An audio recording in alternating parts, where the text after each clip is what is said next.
Good afternoon, good evening, good morning, wherever you are. Welcome. Right, so it's a good turnout. So thanks for joining. I appreciate that. I'm Gray Caws. I'm one of the master instructors here at the Oxygen Advantage. Firstly, I'd like to thank Neve for organising this, putting this session together and getting everybody around, and also for Patrick and the team just for inviting me to come and present to you today. The first disclaimer of the day is there's no way I'm an elite runner or anything like that. So there's going to be plenty of you out there who are faster than me, can go further than me.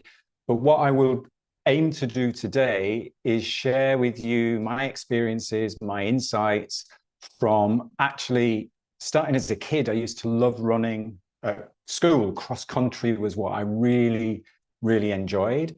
I used to love getting outside, getting muddy, getting wet in the cold, etc. And most people don't want to do that. And that's still what I enjoy doing. Cross country at school. I also then in your 20s and 30s drifted away from things, but then came back to running and exercise in my early 40s. And it was pure coincidence that I got involved with the Oxygen Advantage and breath work. My background was in web design and personal training. Web design and graphic design. And then I decided I wanted to be a running coach.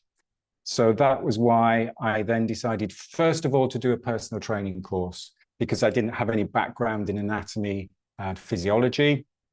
So I trained as a personal trainer.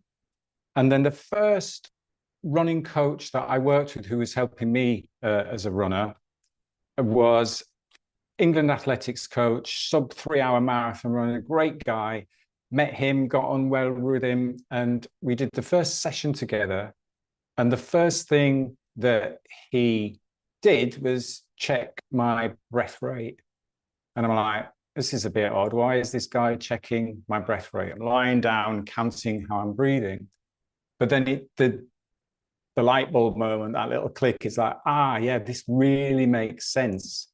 Because if I'm not breathing efficiently at rest, then how am I going to be breathing as optimally and as efficiently as I can be when I am running?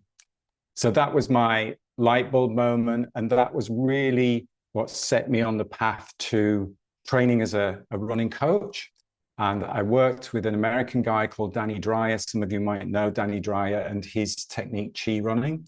So I worked with Danny, and it was through Danny that I actually met Patrick.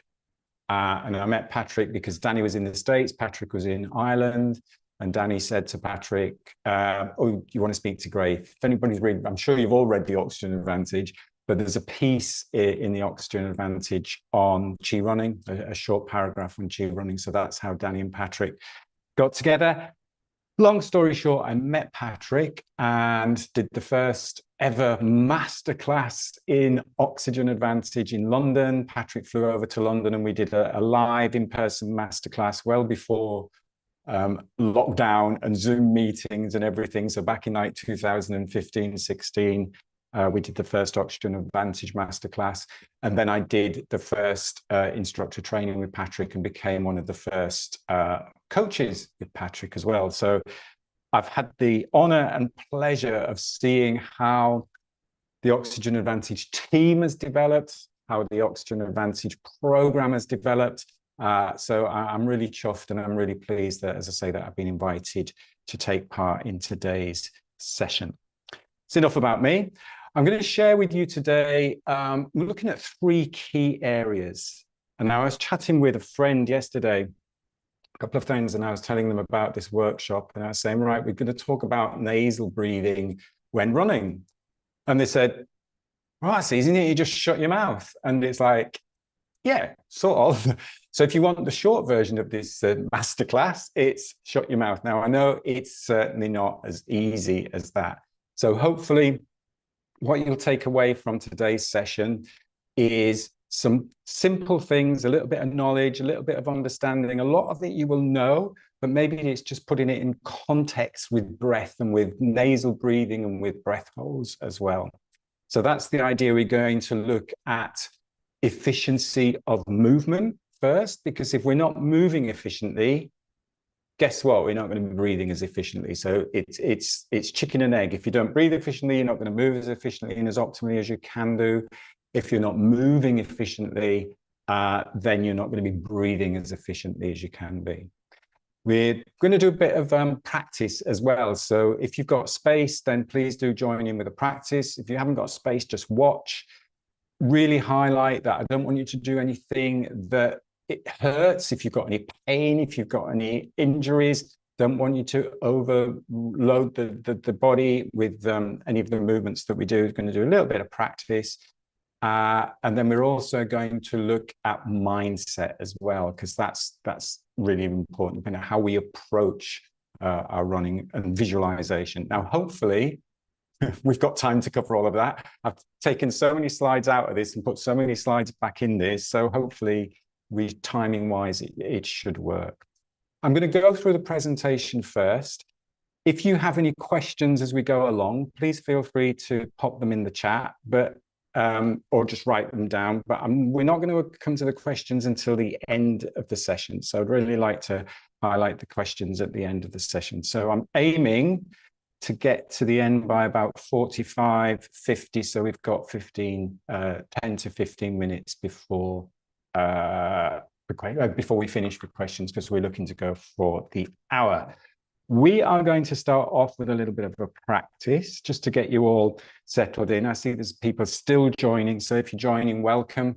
Thanks for joining. I really appreciate you joining the session this evening or this morning or wherever you are around the world, where we're focusing on running with the breath, letting breath guide our movement. We're going to start off with a little practice, simple practice that I'd invite you all to join me in doing. So find a comfortable position. So that's, if you're seated, you can be on the floor, on a chair, wherever you are, just get nice and comfortable, feet in contact with the ground, and then just nice and stable and supported on whatever you're sitting. You might be sitting on the floor if you're sitting on the chair, supported and stable on the chair or the floor.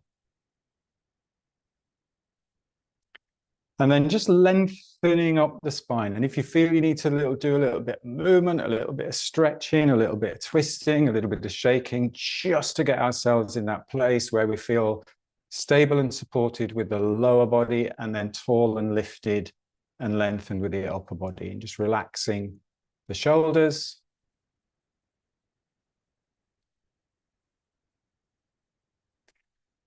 And then relaxing into the face muscles. We're going to start with the brow, so between the eyebrows. So just soften and relax into the brow. And then soften it into the eye sockets. You can close your eyes, open your eyes, whatever feels okay. So soften into the face, into the eyes, into the brow. Just soften and relax into the jaw. If you feel when you go like that, if you feel when I mention the jaw that everything becomes tense, just big wide jaw, maybe move the mouth around a little bit, and then just let go. Just let go any tension in the jaw. And then just checking the position of the tongue. Where does that tongue sit in the mouth? If it feels comfortable, just gently resting, even if it's just the tip of the tongue on the roof of the mouth.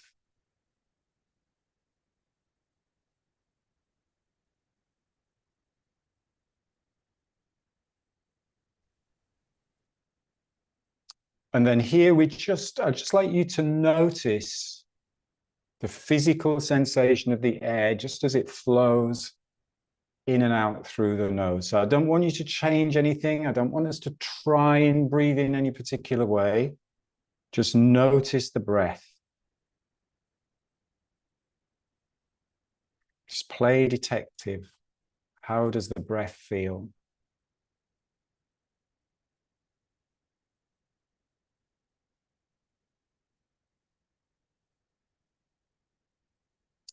And if we're just observing, then what you are observing is the current state of your nervous system. And this is, just bear that in mind as we work through the session this evening. The breath is a mirror of the current state of your nervous system.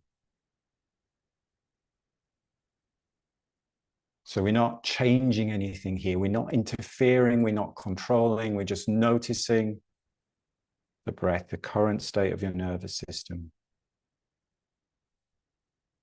Now, it may be that just by noticing the breath, you start to feel a little bit calmer. Sometimes you can start to feel a little bit more anxious if you just bring your attention to the breath. So how are you feeling?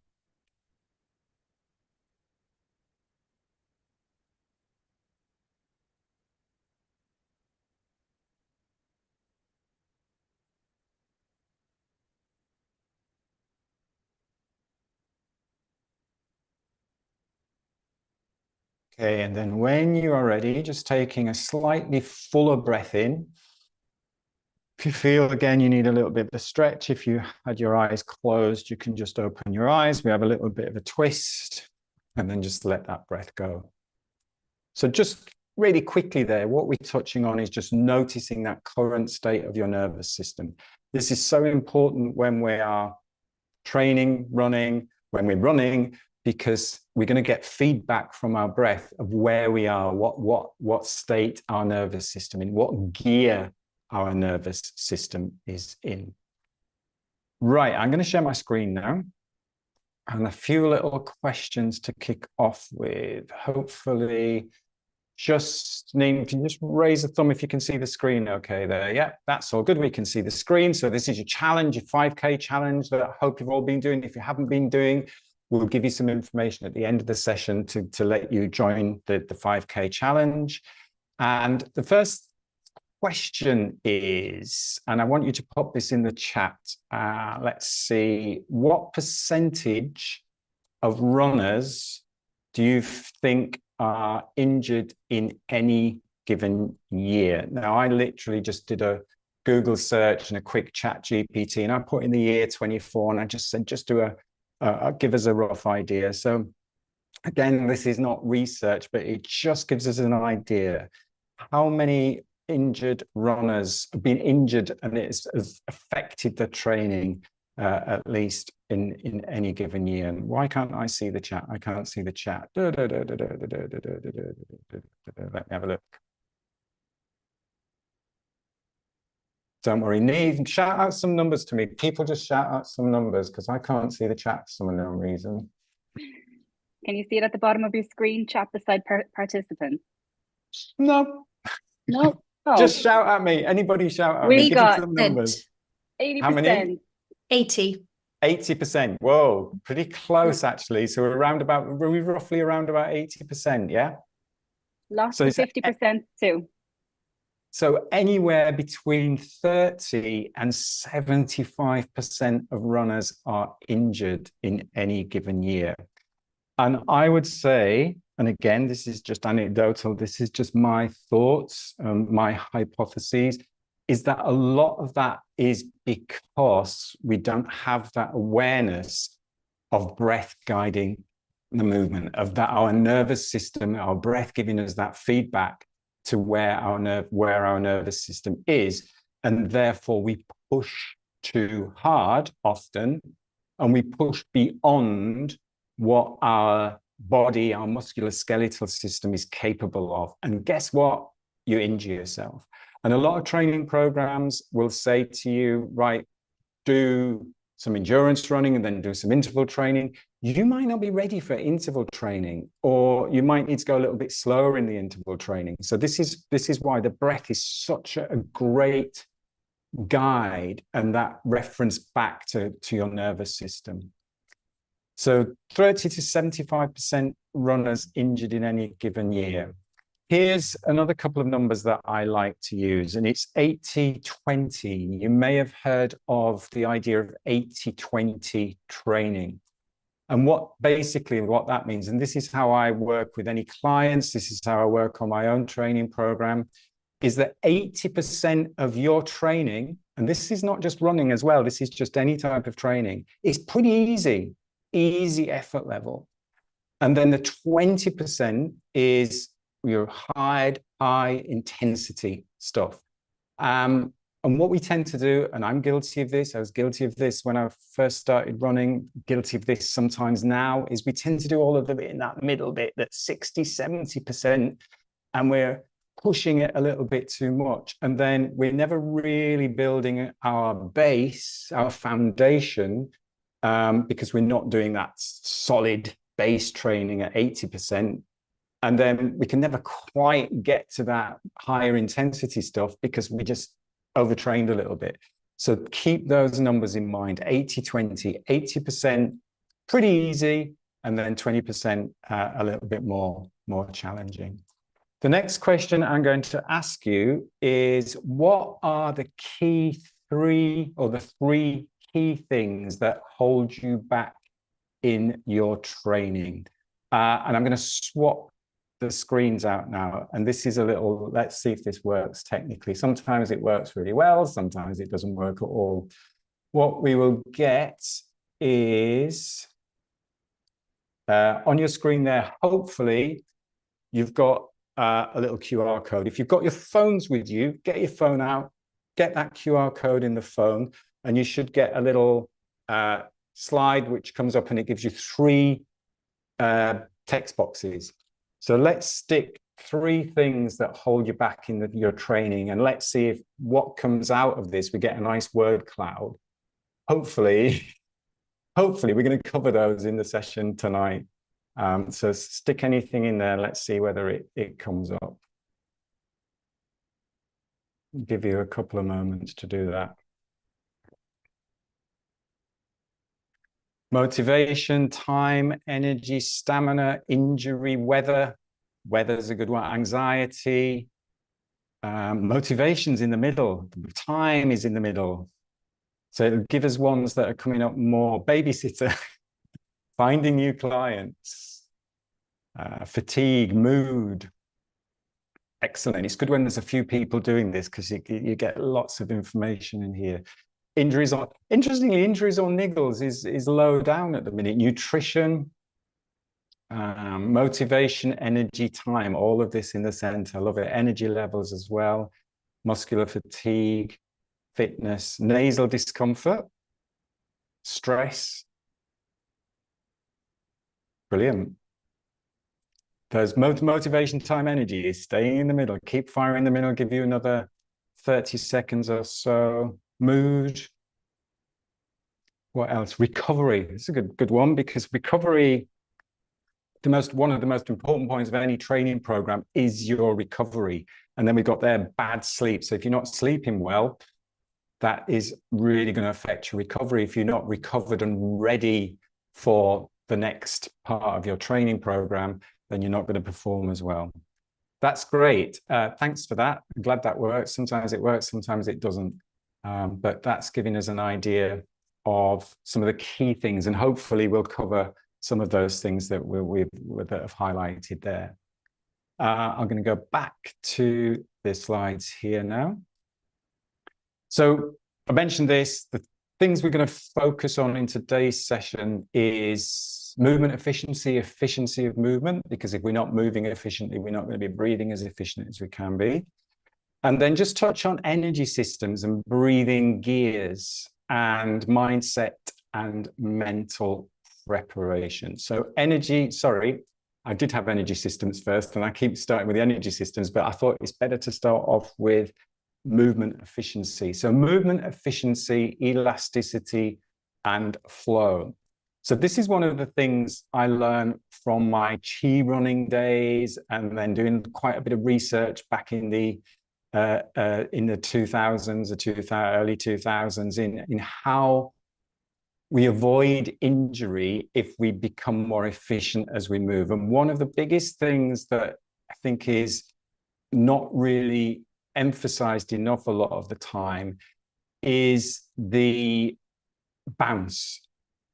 So we want to be thinking about using the natural elasticity of the body as opposed to sort of like muscling through. And a lot of terminology that we use in running, it suggests it's like hard work and you're pounding the pavement and you're breathing hard, because if you're not pounding the pavement and breathing hard, you're not working hard enough. And actually, that's totally wrong. You want to be as efficient and as fluid and as effortless as possible, even when you're going in towards that sort of like that 20% when you're going into your more higher intensity stuff. So think of bounce, not brute force. And when I'm working with clients, I'm teaching the idea of fascia in motion. So we're aware of muscles. So it's everybody goes, oh, I'm going to use my glutes, I'm going to use my quads and my hamstrings, and I work on all of the muscles within the body. But often we don't focus on the fascia. And fascia is a connection of all the muscles and the ligaments and the tendons of the organs through the body. Apologies if anybody's a vegetarian or a vegan, but if you take a piece of meat and you chop a piece of meat, you'll see all those like sinews running through that meat, and that is the fascia. So it connects, it supports, and it transmits energy through the body. So think how important that is. So the idea is that when we're moving and when we're running, we're not using muscle power, we're using this natural elasticity of the fascia. Fascia loves rhythm. Highlight that word. Rhythm, rhythm, rhythm is so key in efficiency. We know the body loves rhythm. We know the circadian rhythms, breathing rhythm, heart rhythm, the rhythm of life. Use that in terms of running when we're running. So we like rhythm and recoil, not strain. The last thing you want to be doing, even if you're going at a really high intensity, is because it pulls everything. You overload the nervous system, you overload the musculoskeletal system. So think rhythm. Body loves rhythm. And it's your body's natural internal spring.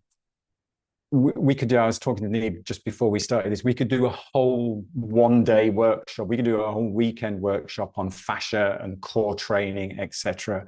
But this is literally just giving you these little nuggets, these little ideas to think about and take away with you. Often when we talk about the core, everybody focuses on this bit here, on abdominals, pulling in the abdominals, tightening everything here. But actually, we want the core strength to be the whole structure of the body. Now, if anybody knows the work of Thomas Myers, he talks about anatomy trains, which is meridians of fascia running through the body. And I'm just highlighting this one meridian, this one train. There are more, but I just wanted to highlight this train in the first session today. This is the deep front line of the body. So this is the fascia that runs, and it actually starts in the tongue. So this is one of the reasons why it's really important to have that tongue resting on the roof of the mouth. If anybody has not done so already, watch David Jackson's short video on the 5K run training as well, because he really highlights that importance of getting the tongue on the roof of the mouth. And it supports this whole deep core, this deep front line, supports the breath, supports balance, and it supports movement. It's quite important, actually, isn't it, when we're running, that we can breathe efficiently, that we're balanced, and that we can move efficiently. And as I say, it goes from the feet, so it connects under the feet. Where do we land when we're running or walking? The foot. It connects all the way through into the tongue. Really, really important. And this is a cadaver, actually, of, I was chatting to another Oxygen Advantage instructor the other night, Jen Blunston in Canada, who's a myofunctional therapist. Because we were talking about, I'm a little bit tongue-tied, so I need a little bit work to get my tongue rested on the roof of the mouth. But she showed me this graphic, and this is an actual graphic of that, or it's an actual picture of that deep front line. So I don't know if you can see there, but you've got the tongue right at the top, and it runs all the way through. You've got your psoas there, you've got QL muscle at the back, you've got your adductors, you go through the knee, and then it comes all the way through to the base of the foot.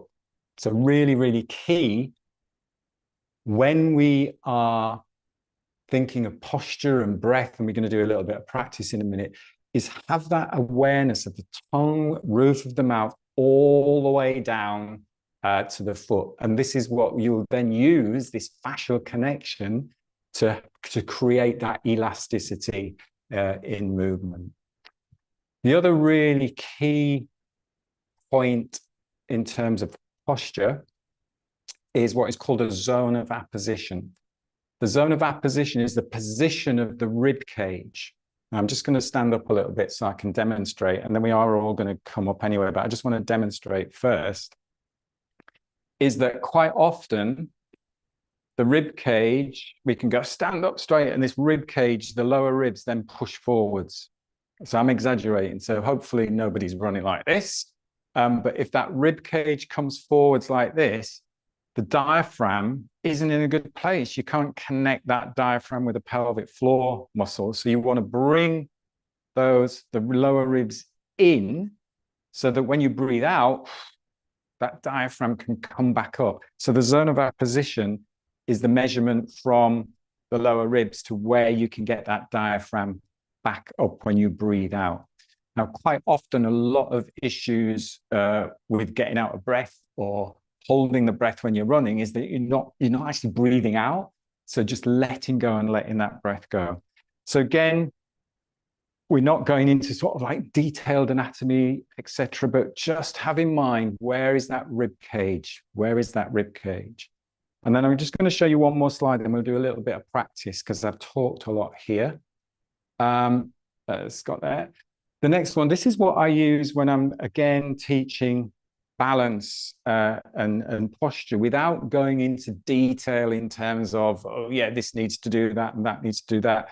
A really simple way of focusing on your balance is 3 centers of gravity. So first center of gravity is in the pelvis. So you have the center of gravity in the pelvis. You then have the center of gravity in the rib cage. So if that rib cage is pushing out like this, your center of gravity is not in the right place. Bring that rib cage back in, and then you get the center of gravity in the head, so you can get that head balanced on top of the spine. So you have these 3 centers of gravity, almost like little planets hovering around each other. In Qigong, I teach Qigong as well. In Qigong, these are often referred to as the lower dantian, which is the energy center low down here. And then quite logically, the middle dantian, which is the energy center up here. And down here is focused on physical energy. Here is a little bit more on emotion and thoughts. And then up here is a little bit more, upper dantian is more about your consciousness and your spirit. You don't have to understand all that. The basics are, think of where your centers of gravity are, have them all balanced on top of each other. And then everything should feel good. We want to get that sense of flow and movement. If you would like to, come up to a standing position, and we're just going to do a little bit of practice. You don't have to if you don't want to, and you can just watch. I'm just going to zoom the camera out a little bit more. So if you want to, and I need to swap my glasses over so I can see the screen. So first of all, we're just going to work on those 3 centers of gravity. So the lower center of gravity is about 3 finger widths below your belly button, in towards the spine. So it's not an actual muscle or anything like that. It's just a place where you can think about which is the center of gravity of your pelvis. I'm going to stand up from the side. You can keep facing the camera. All I want you to do is just think about that center and just gently move it forwards and backwards. So just a little bit of a sway, not pushing or forcing anything. So you just roll towards the ball of the foot, and then you roll back towards the heel. We're just with your brain in there, just with your mind in that center of gravity. And then just take a moment. Now I'm doing this really quick. If I was doing this in a session, it'd obviously take longer than this. But think now, come up to the center of gravity of your chest. And if you practice yoga, heart center, think about like heart center. That's a nice way of focusing on that center of gravity of the chest, but literally feel where that center of gravity of the chest is. And then as you're moving your center of gravity of your pelvis forwards, that center of gravity of the chest is just coming with it. So it's not coming back like that or coming forwards like that. It's just literally hovering over the top. So you've got these two centers of gravity just hovering. And then coming up to the center of gravity of the head. Now, this is often the center of gravity that is completely out of alignment with the rest. So again, I'm exaggerating, but you do see this is that suddenly when runners get tired, everything comes down here. So all of those centers of gravity lose connection. And the weight of the head is about 70 kilograms. No, it's not 70 kilograms at all. It's about 7 kilograms. That would be hilarious if you had a head 70 kilograms. So just get that head balanced on top of the spine and balanced over the center of gravity of the chest and balanced over the center of gravity of the pelvis. And then just have that gentle, gentle rock forwards and backwards. So we often talk about this, is think about lifting and lengthening from the crown. But what I like about just balancing these centers of gravity is it just keeps you nice and tall. And then when we start to move, those centers of gravity stay in line and everything just goes with it. And they stay in line, they stay tall, you keep tall. So that's the nice thing to play around with. The next thing we're going to do as we're standing is we're just going to play around with that elasticity of the fascia. Now, if you have any ankle issues, any Achilles issues, any calf issues, please do not push this next one, because what I want you to do is just start doing a little bit of bounce. So I've got my heels on the ground to start off with, and I'm just doing a little bit of a bounce. And I'm just breathing easy, relaxing my face. Remember what we did at the very beginning, just keeping the face relaxed, jaw relaxed. Breath is just easy in and out through the nose. And have in mind that fascial connection, all that deep core, that deep front line. Keep lifting from the crown. So we've got these three centers of gravity balanced over each other. Gently breathing in and out through the nose. If anybody's getting out of breath, slow it down. Nice, quick, light, light, light.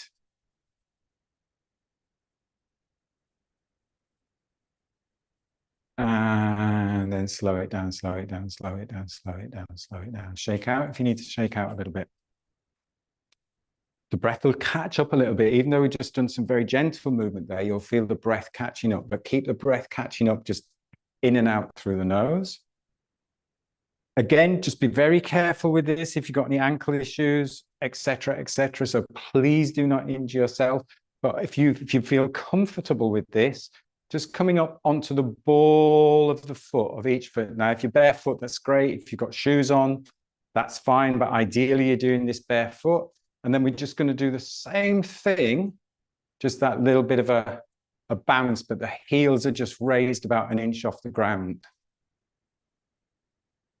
And suddenly with this, you'll feel that fascia a little bit more. You'll go, yeah, I can't be collapsed down like this because everything will fall. So you've got to keep tall. You've got to keep the center of gravity's balanced. And if you wobble a little bit, that's absolutely fine. Again, keep that nice light rhythm. So 1, 2, 3, 1, 2, 3. Think about bouncing a ball. If you're bouncing a ball, breath is easy in and out through the nose. Easy in and out through the nose. Fascial connection. Think about that deep front line, balancing your three centers of gravity. And then take a rest and have a little shake out. Let the breath settle. Feel the breath settle. Next one, we're going to make it a little bit more challenging. We're going to go into the ball of the foot. And this time we're going to bounce up and down off the ground. And keep it light. Relax the shoulders.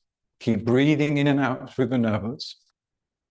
Settle and think of that word rhythm. So think of rhythm. Anybody remembers the 70s and the 80s pogo stick? And then notice how your breath settles into the rhythm. What I don't want you to do is try and force the breath. Can you breathe in? Out. See how many bounces you breathe into, how many bounces you breathe out to.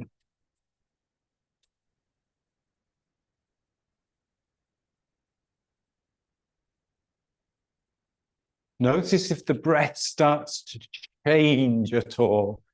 Do we suddenly start to increase the breath rate? Do we want to hold the breath? Do we feel as if we're getting a little bit of air hunger? Can you still keep that breath in and out through the nose?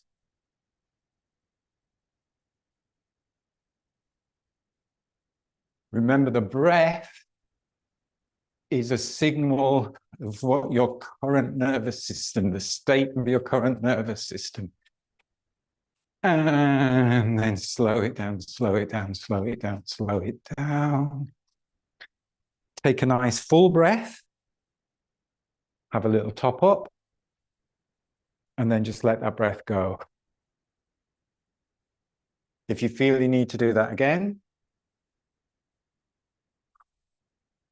and then back to nasal breathing, back to just breathing in and out through the nose.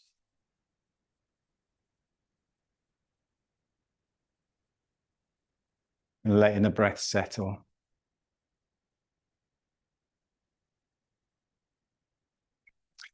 Excellent. Come back and take a seat.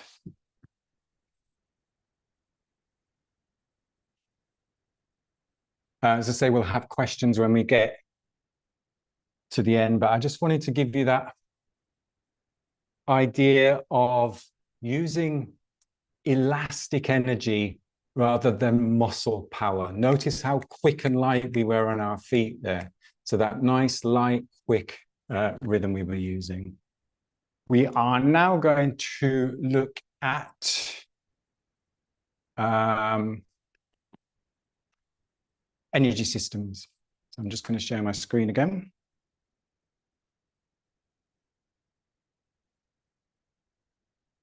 Hopefully you can see that. There we go. There we go. Lower down chin. Breath-led movement. We just chatted about that. Fascia loves rhythm. The efficient movement is springy and not rigid. Breath sets the tempo. So when your breath was changing there, and we'll talk about this a little bit more when we're looking at gears in a moment. Timing, guided timing, ease and rebound, elasticity, energy return or energy gain, not energy drain. It's a nice way to look at it. And just use those cues. Say to yourself, light, quick steps, quiet steps. You're not smashing into the ground there. Avoid pushing. Practice you can do there. We did a little bit of bouncing there, plyometrics. Skipping is great. You do a lot of skipping. You don't have to use a jump rope. You can just skip, jumping, hopping. And of course, with that caveat that as long as you are sufficiently conditioned to do that, I'm highlighting this stuff, but of course, you've got to be doing other training alongside it. You've got to be doing your strength training, your flexibility as well. I know you had I hope you watched the yoga session with Tiger. Actually, if you didn't, check that out in terms of strength and flexibility as well. So I'm just giving you these little tips. These are not just the only things that you need to work on. Energy systems. Let's have a look at energy systems. How are we timed? Yes, we're sort of on time. Energy systems. The Can I good news interrupt you, is, Gray, just for a moment? Is it possible you can maximize your presentation because it's a little small on your laptop screen? why has that gone like that? Let me have a look. Okay, let me stop it. Yeah. And then There you go. I'll do it in full screen. You're going to have to, can you shout at me as long as you can see it? Because if I do it in full screen, I can't see you as well on the screen. So I'm going to press, I'm going to stop sharing the screen in a minute. And then if I press play, yeah, so I'm going to go full screen on me. So let's do this. Go back to share.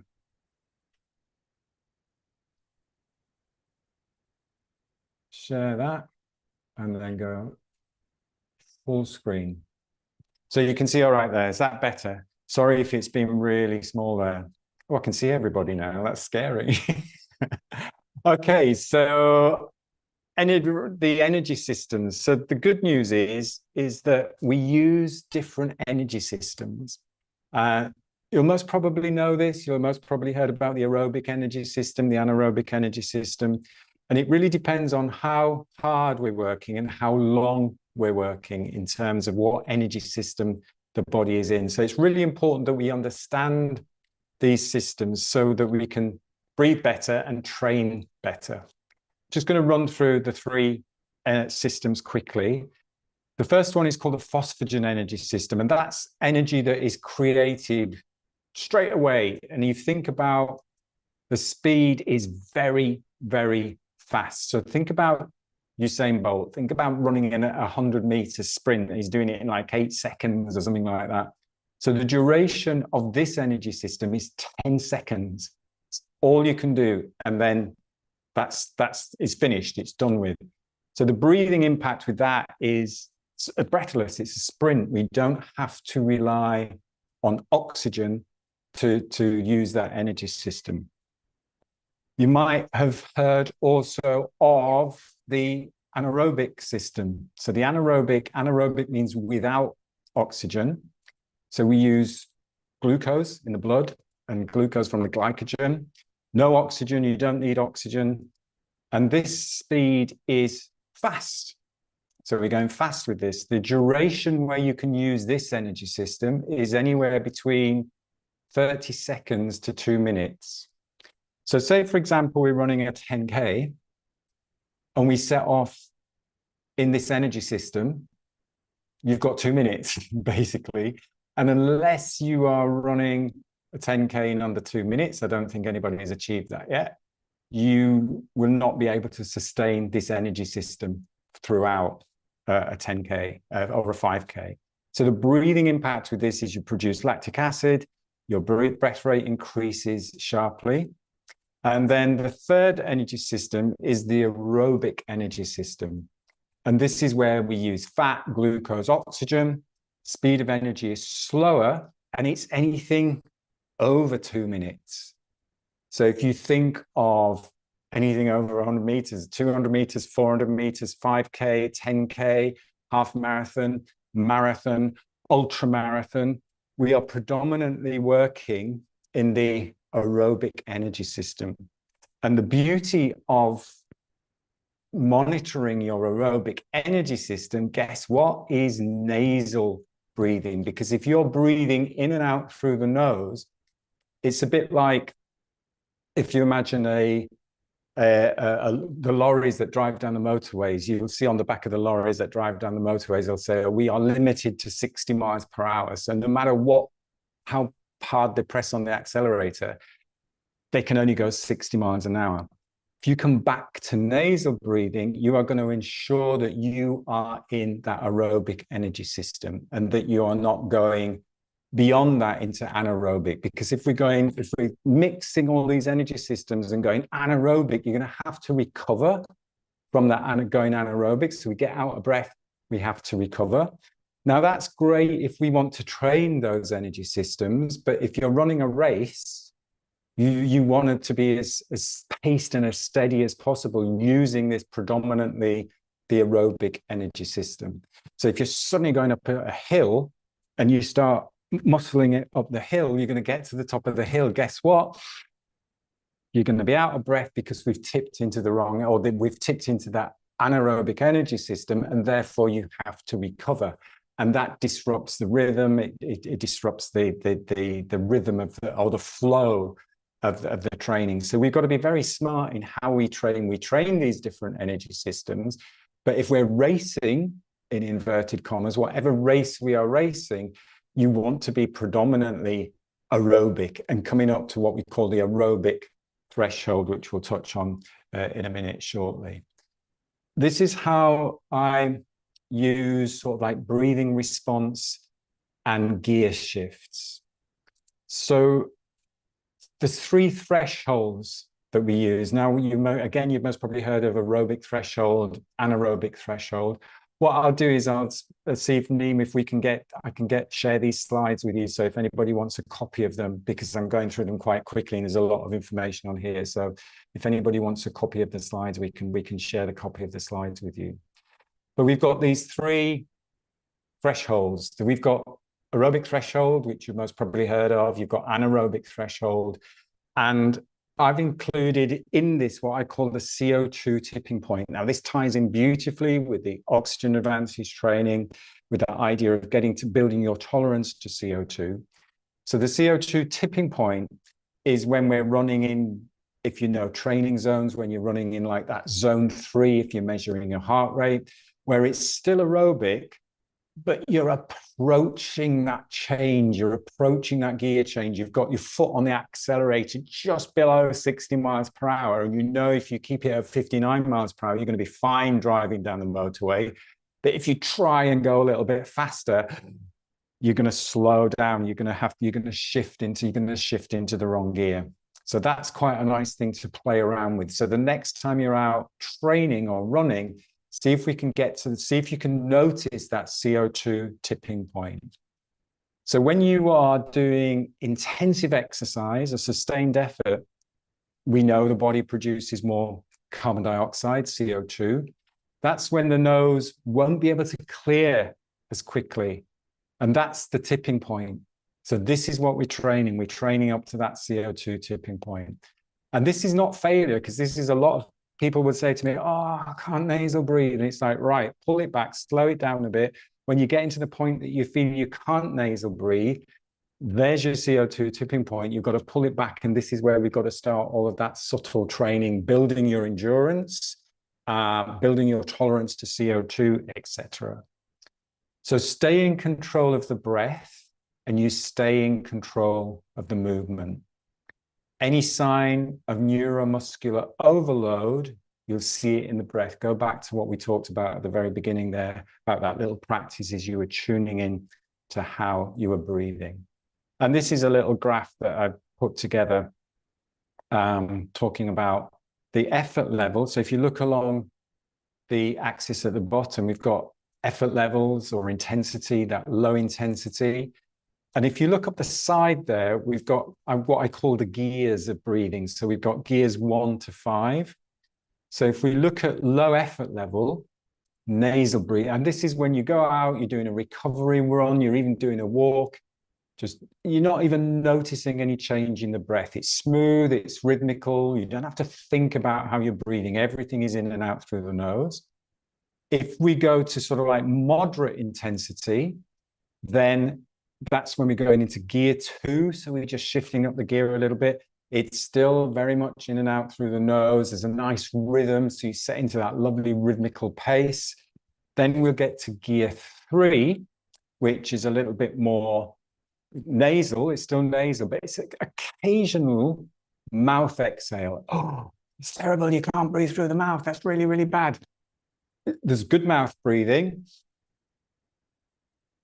Just a little bit of cleansing and clearing. There's bad mouth breathing. God, I'm out of breath. So just because we are exhaling, cleansing, clearing that little bit of buildup of CO2, that's fine. So that occasional, even double inhale, exhale when we're getting towards that CO2 tipping point. And then when we go beyond that, and again, you wouldn't be doing this necessarily in a race, hopefully, but this is where you'd be doing it in terms of like maybe interval training or hill repeats, when we're going more shorter runs and you're doing that more common to exhale through the mouth. And then if you went max gear 5, now I would never touch gear 5 because, again, I think if I get, certainly I know if I get to gear 5, I'll injure myself because I'll lose control of the breath, I'll lose control of the movement. And I think gear 4, gear 5 there are where a lot of those injuries kick in. It's important to train that side, and it's important to do your interval stuff, but only if your body is sufficient, your musculoskeletal system is sufficiently conditioned to do so. And there's just another breakdown of the training zones. As your body shifts through different energy zones, your breath will always tell you where you are. Nasal breathing is more aerobic. Raising breath pressure, you're more going on the edge there. Rapid erratic breathing, stop basically. Train with your breath and not just with the clock. That is so key. Timing, we all like to look for personal bests. We all like to time our runs, etc. But that's the outcome. That's the goal and outcome. The process is smart training, is following the breath so that you become more efficient in your movement, more efficient in your breathing, and therefore, wow, look, I've just got 5 minutes back. I've had clients, I had one guy, literally, I didn't even have a session with him. We had a chat about nasal breathing. He was young, he was in his 20s or whatever. And he came back to me a week later and said, oh, I just knocked 5 minutes off my 5K. Literally just closed my mouth.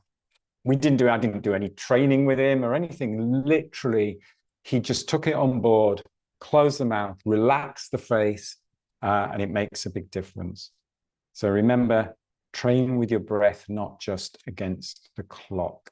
I'm aware that we're quite close on time now. I'm going to run through 3 more slides very quickly, and then we'll open it up to questions. I knew this would happen, so we'll always get so much information that I want to share with you. I'm just going to share this again, and then we will open it up. I'm happy to go a little bit over 7 o'clock if anybody wants to, but of course, if you need to go, then do please feel to drop off. But just a couple more slides, just to touch on mindset, because this is massive. Again, a whole weekend we could do on mindset and mental preparation. This is a fantastic picture. This was Eliud Kipchoge when he was running his sub-2-hour marathon. And he said, I smile to relax and to work the mind. Now, I think what we did at the very beginning of this session, relax the face. If you relax the face, this sends a signal to the rest of the body that actually I'm safe. I'm more in that parasympathetic part of my nervous system. But if you tense the face up, that sends the signal to the rest of the body and to the mind that actually I'm stressed. So the next time you're out running, keep the face relaxed, keep the jaw relaxed. So we don't want to be tightening the jaw. Tongue position. Rhythm, think of rhythm, nice, light, easy rhythm in and out through the nose. And just smile. Smile at your fellow runners. Say good morning. You see how shocked people are. It depends where you are in the world. Some people are really open to say morning. Other people are like, oh, that runner's talking to me. Go out there, smile, and enjoy, even when you're challenging yourself. So even the slight conscious smile can send that signal to the brain. Remember, our mind sends signal to the body. Our body can send signals to the brain. When we slow the breath, we calm the nervous system. When we relax the face, we calm the nervous system. So bring that smile into your running. You're smiling not because it's easy, because it tells you that your system can handle it. So on that note, I will stop sharing and open the session up to questions. How are we time? We've got a few moments left. Please feel free, Neve, if we've got any in the chat, if you want to shout out. Yeah, just sorry. Can you 33 new messages. Can you just clarify why we can't open our mouth? Why we should nasal breathe? Because think of it, and again, remember, it depends what energy system you're in. So think of the benefits. Who was asking that question? Sorry, I didn't see who was asking. That's Tracy Elroy was asking the question. I think for a question, if you would like to raise a hand, then we can get to it person by person. Yeah, we can that would be certainly awesome. spotlight you. Think of all the benefits of nasal breathing. Go back to real basic benefits of nasal breathing. So you're warming the air, you're filtering the air, you're getting more oxygen uptake. The other thing I didn't mention here is humming. You can create more nasal nitric oxide. And that nasal breathing in and out through your nose is the limiter. Think of it as that you can only go at 60 miles per hour in that aerobic energy system. So if you want to stay aerobic, obviously you have to train the nasal breathing. You have to obviously have to train that. You have to bring your movement to be more efficient so that you're not having to breathe more, that you're not having to go anaerobic. But if you can breathe easy, then your movement is, you're going to be safe in your movement. Gray, I have a question. Fire away. That's Nicholas, I can see. Okay, yeah. So my question is, my concern is that, is there a level of the breathing light that is hypercapnic, hypoxic breathing training, which eventually will make the nervous system spend too much time in parasympathetic, make me sluggish? And I got this idea from expert opinion that I don't need to explain. I just want to say it didn't just suddenly occur to me. It's based on an expert's observation of certain levels of that training. So let me know what you think. I think this is a really good point. And I think we're putting this information out there. Remember, everybody is going to respond differently. So there's always going to be that point where too many breath holds can be damaging. Do you know what I mean? If we do too much strong breath holds, it can actually feed anxiety. And actually, it'd be interesting, Nicholas, to find out the research or the person who said that actually too much parasympathetic is not good for you.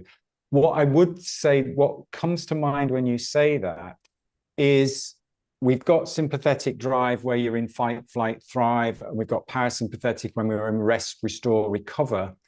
There is also that emotional connection to it as well, because you can be in sympathetic drive when you're really excited and I'm having fun. And you can be in parasympathetic drive and you're going, yeah, I'm really relaxed and I'm having a nice relaxing evening, or I'm doing some good rest recovery and I'm sleeping well. But you can also be in sympathetic drive and just really stressed out and sort of like very negative from an emotional point of view. But you can also be in parasympathetic where you are like disconnected and just not like, I just can't do anything.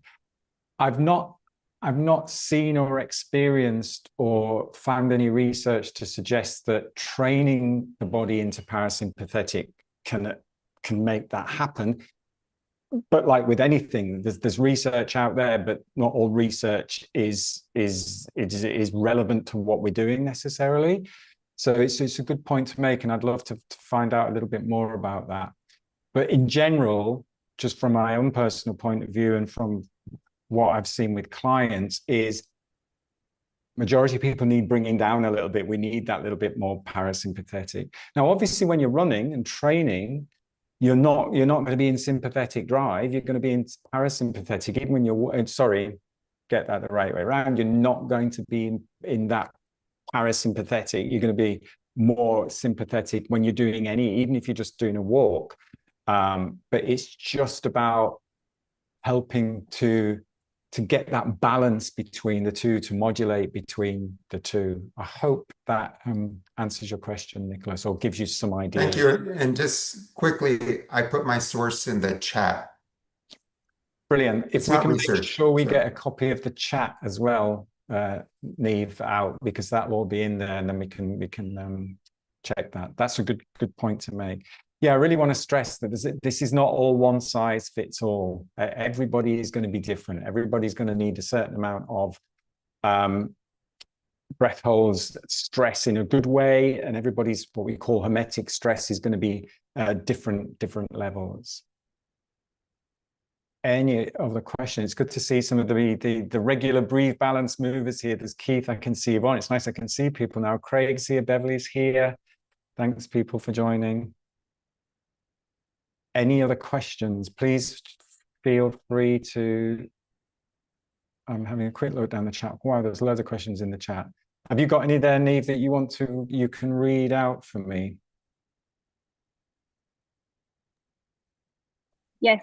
So we have a question here on YouTube. Somebody is asking, does keeping the jaw relaxed while breathing through the nose mean while the mouth is closed? Or can we still breathe only through the nose while the mouth is hanging open, or closed while relaxed? Oh, I'm not sure I don't understand that.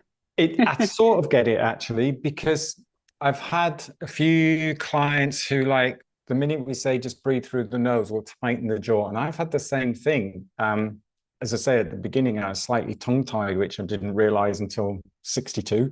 And you suddenly realize that actually, sometimes my jaw is a little bit tight. So I'll do some jaw relaxing.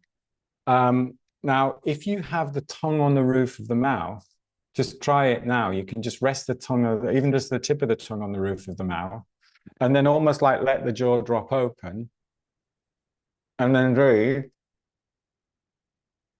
It still goes, I'm not pulling the breath in through the mouth. The breath is still going in the nose. So you can relax the jaw and have that mouth open a little bit and still breathe through the nose. What was I going to say there? Another great tip from Jacko, actually, I think he mentions it in that video, is that when you breathe through the nose, it's not going up that way, it's going that way. So quite often I've found that when people are nasal breathing, they do too much. They try and breathe with the nose. They try and pull air in and pull air out. So it's like a vacuum cleaner. If you start off in gear 1, in that very easy effort level, that breath is just going in and out and in and out. So I think that is what the YouTube channel chat says. Are we live on YouTube as well? I shouldn't say that. We are live on YouTube as well. Oh, that's good. Thank you if you're joining on YouTube. Any other questions before we finish? It would be wonderful to get the presentation. Yeah, I'll get that sorted. Thank you. Great to receive your slides after would be good. We hope you've enjoyed today's session. Oh, that's neat. Thank you. Nico running. Smile helps to run. Thanks so much. I love the presentation. Do you tie breathing and cadence? Good point there, Dan. Breathing and cadence. What you can do is set the step cadence first. So a lot of running coaches will say anywhere between 170 and 180 beats per minute in the step cadence. That's when you're using the natural elasticity. So you get that rhythm going with your step cadence. And just as we did on that little bouncing exercise, see how the breath settled on top of that. And then go, oh yeah, I'm breathing in for 3 and out for 4, in for 3, out for 4. And then use that, switch that round, use the breath as a guide. But find where the state of your nervous system is first. So get the rhythm of the step first, and then settle the breath on top of that. So that's a nice way of tying them both together. Somebody else raised a hand then and then disappeared. So Diane, Marzena? Yes, hi. I have a question about the tongue. I wrote it on the chat, but I'm afraid that we are ending the meeting. Can you precisely give us a tips how to keep the tongue in the mouth? Because sometimes I have an impression that I'm focusing on the tongue so much that my jaw isn't relaxed. You know what I mean? Yeah. So I would love to be sure that I focused on it properly. So that's a really good point, and I'm going through exactly the same experience as well, having spoken to Jen, who, as I said, is one of the Oxygen Advantage coaches in Canada. So what we don't want to do is, like with anything, is overthink it. So what I would suggest you do is just occasionally through the day is just be aware of just gently pressing the tongue on the roof of the mouth. Now, there's loads of exercises you can do. There's like loads of myofunctional therapy exercises that you can do, but we don't have all the resources. You might not have the resources to do that. So it's like with anything, when we're learning a new skill, just bring awareness to what you're doing. But then we don't want to be overthinking it when we're running, because then we're going to be running and going, oh, have I got my tongue on the roof of the mouth? Am I nasal breathing? And if we start worrying about all of that stuff, guess what? You're going to put yourself into stress. And it's like, oh, well, I may as well give up now because I can't have my tongue on the roof of the mouth and I can't nasal breathe. So the last thing we want to do is lose the enjoyment of your run. But do things little and often where you just ever so often just feeling that position. Is the tongue just very gently resting on the roof of the mouth? Even if it's just the tip of the tongue resting on the roof of the mouth, that would be, I would suggest, is the starting point. I know there's going to be plenty of other people who've got more suggestions on that, and there's going to be plenty more people who are much more experienced in the tongue position. But yes, that's a great question. It does make a difference. It's a bit like a stopper. Do you know if you have a beach ball and it's inflated, then your beach ball is bouncing along, so you've got that nice fluidity and efficient movement. Take the stopper out, and everything becomes deflated. So it's the stopper for letting the air out, basically. Think of it like that. Hopefully that touches on or helps you a little bit on that. Thank you very much. I'm happy to keep going unless anybody needs to go. Please do feel free to jump off. Neve, are we all right time-wise? Do you want to keep going? We're absolutely fine time-wise. If we can take another one or two questions, feel free to unmute and ask Gray. There's a few. No, I just read your question there. So when positioning the 3 centers of gravity and swaying back and forth, should the knees be bent? The knees soft. So think of that was John, I think. Think of the knees being soft. Think of that elasticity, because if we suddenly lock everything out, and it's a good question actually, because when you're doing that, do you notice yourself locking anything out? Do you notice you're grabbing with the toes, etc.? So can you keep that fluidity of movement, that gentle sway? But yeah, think softness. Think about that connection. Think about absorbing the force, absorbing the ground. Fabulous. Newbie to this, some very clear information, hopefully not overloading information, because that was the challenge today. Appreciate, observe today, more expansive feeling of the air entering the nose when on the challenge. Tongue in the center of roof of the mouth or touching the teeth. Again, I'm not an expert on this, but you don't want to be pushing on the teeth. You just want the tip of the tongue. And Jacko would say like the whole tongue. I certainly can't get the whole of my tongue on the roof of the mouth, just sitting up there. Just think of it as like as a stopper. Clear presentation, Oliver. Thanks for that, Diane. How do you work on pace? How to work on pace after being to do 10K with nasal breathing. I don't quite get what the ab means there. Maybe I was a spelling mistake, or maybe I can't see the bottom of it. Remember, the aerobic energy system is anaerobic is anything after 30 seconds or whatever it is. So you still want to train the 10K in the aerobic energy system. So anything beyond 100 meters or 132 minutes, then you want to go into that aerobic. So you want to, majority of your training, remember this, it really does make a difference. There's some great books out there on 80-20 training as well. Google it. 80% of your training is slow. 80% of your training is easy. And then you're going to be in a place where you don't overtrain, when you can do your 20% really high intensity. So yeah, same for the 10K. Just build up. You're just building up your endurance. You're building up your your muscle strength, and that's where you've got to work on other things, not just your breathing. You've obviously got to work on your strength training and your flexibility, and your plyometrics, those nice light quick runs. I think, hopefully, is there anyone else, any final questions? Please feel free, if you've asked a question and I haven't read it out and you want to ask the question, then please feel free to ask. No? Brilliant. I really appreciate your time. Thanks for joining the session. Hopefully you've got some little nuggets from this. I want to thank Neve. Thank you so much for organizing this and doing a lot of the background work on the Couch to 5K, the breathing 5K challenge. So really appreciate that. Thanks to Patrick also and the team for inviting me and setting all of this up for you. If you do have any questions, ask Patrick.